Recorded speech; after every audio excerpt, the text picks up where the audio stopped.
小时候抓着拿不动，所以那个鱼多得不得了。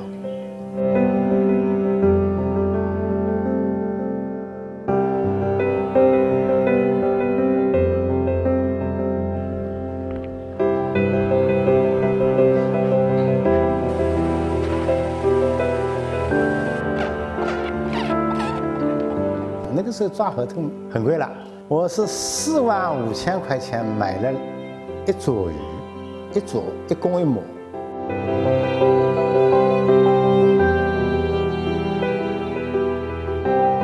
繁殖出来了以后，那个小河豚苗再繁殖成功是02年，家化繁殖成功以后就开始放流了。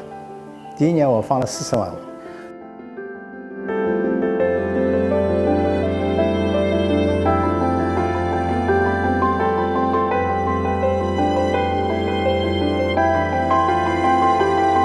是我5岁那年，我爷爷就带着我去江边开始放流了。那年是第1年，我发觉，这些鱼类啊，这些基因啊，真的是很好玩。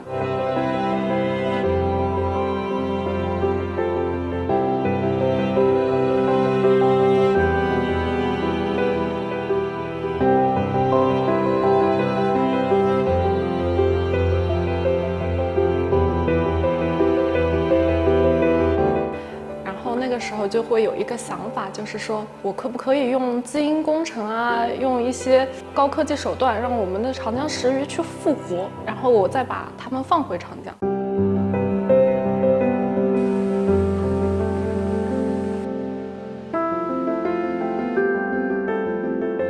我也相信会有一天，长江石鱼会在长江中再次出现。